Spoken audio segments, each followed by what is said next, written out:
Voici un tableau de génotypage pour une descendance de type haploïde doublé qui comprend 236 individus qui ont été génotypés avec 7 marqueurs. Donc ici, dans la première colonne, vous avez les noms des marqueurs et vous avez les noms des individus dans la ligne numéro 2 et un numéro d'ordre dans la ligne numéro 1.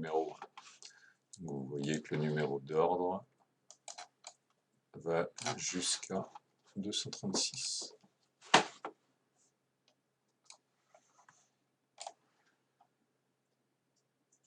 Le premier objectif du TD, c'est de trouver quels sont les marqueurs qui sont liés génétiquement et de les ordonner.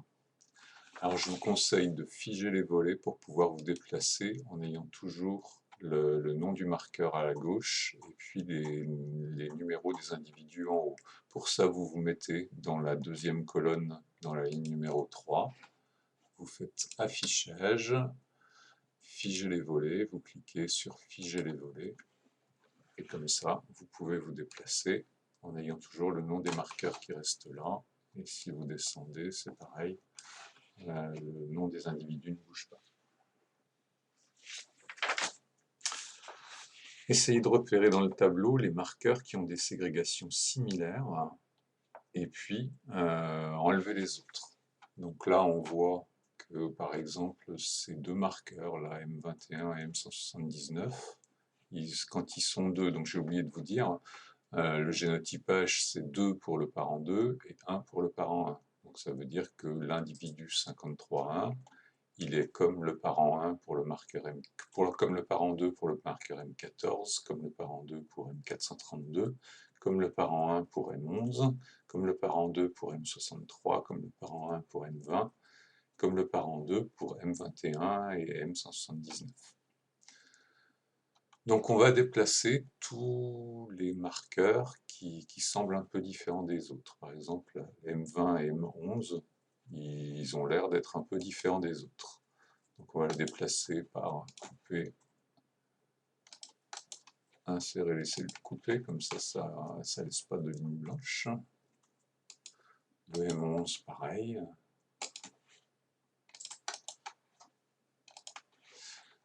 Et puis le M14, il semble un peu différent aussi.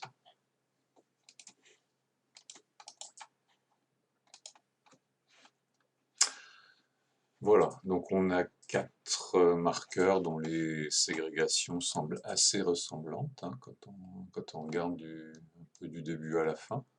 Alors bien sûr, on s'attend à avoir des recombinaisons, donc des choses qui changent un peu, mais globalement, c'est quand même assez proche. Donc ça veut dire que ces marqueurs doivent être liés. Maintenant, il faut les ordonner. Alors normalement, on ne s'attend pas à trouver plus, dans ce type de population, on ne s'attend pas à trouver plus d'une recombinaison par individu sur des marqueurs qui sont aussi liés que ça.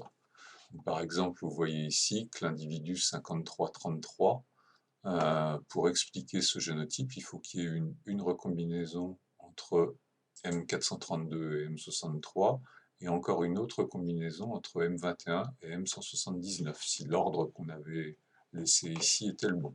Donc ça veut dire que cet ordre est probablement pas le bon. Donc on va les déplacer de façon à faire en sorte qu'il n'y ait qu'une recombinaison.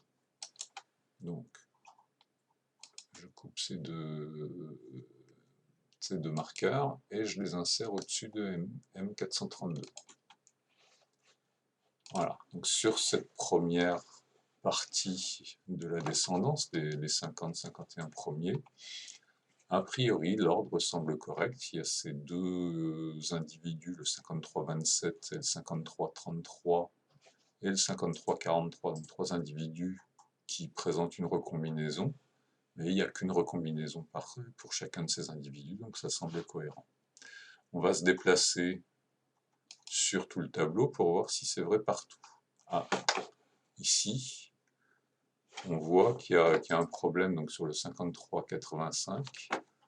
On voit qu'il y a quelque chose qui n'est pas cohérent, parce que pour expliquer ce profil, il faudrait qu'il y ait une recombinaison pour le 5385 entre M63 et M21, puis ensuite entre M21 et M432.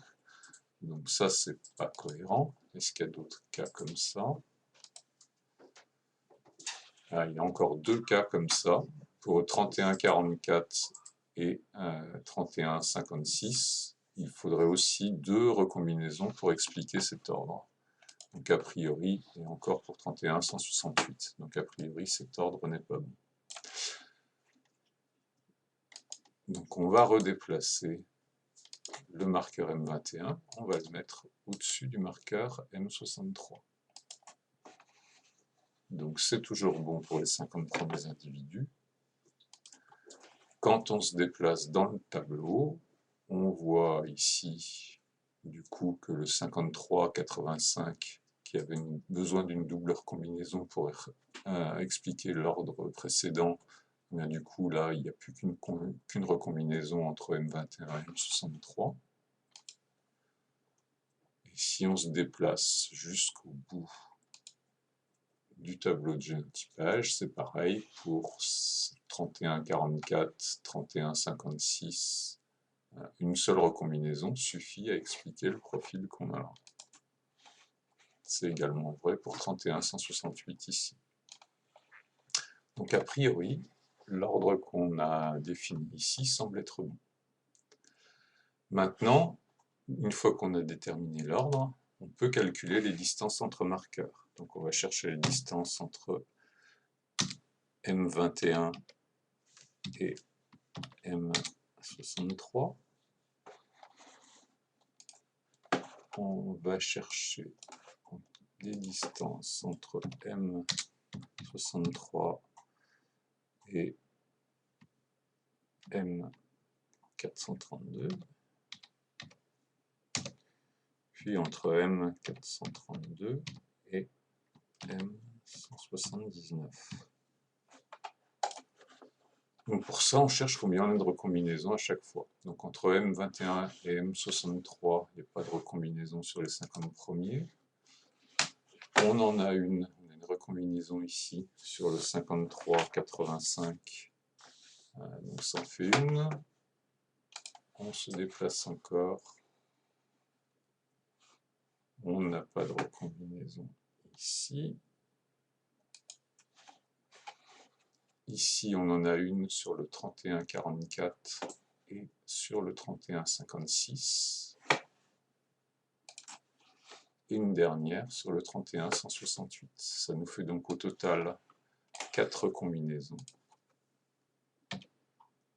sur les 236 individus de la descendance. On regarde en dessus, ensuite entre M63 et M432. On a une recombinaison ici sur le 53-33.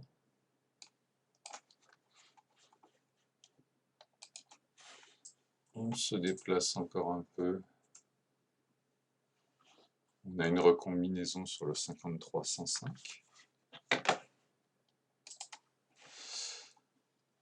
Une autre sur le 53-128. Une autre sur le 31-19. Une autre sur le 31-28.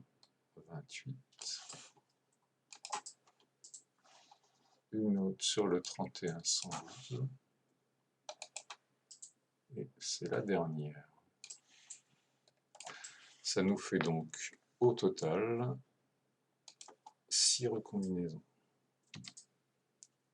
Toujours sur 236 individus. On regarde maintenant entre M432 et M179, combien on a de recombinaisons. Il y en a une ici sur le 53-27, une ici sur le 53-49, une ici sur le 53-75 et une sur le 53-77.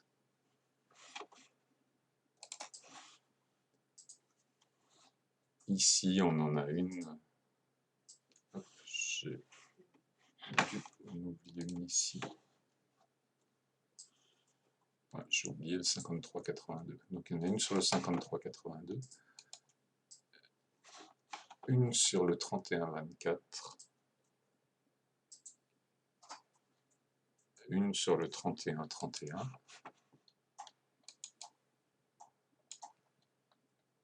et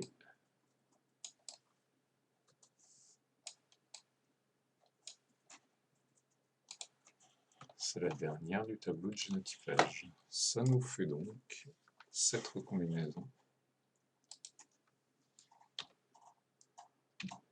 sur 236 individus toujours. Donc les fractions de recombinaison, eh bien, pour les marqueurs M21, M63, c'est 4 divisé par 236.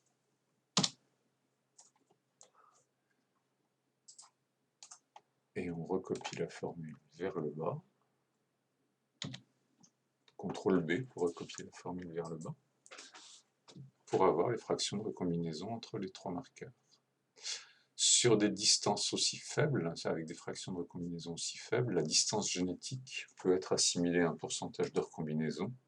Donc pour convertir ces fractions de recombinaison en centimorgans, et ben on les multiplie par 100, égale ça fois 100.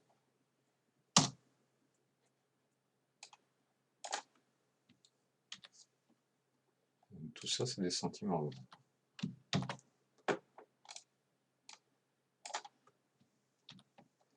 Voilà, et la distance totale,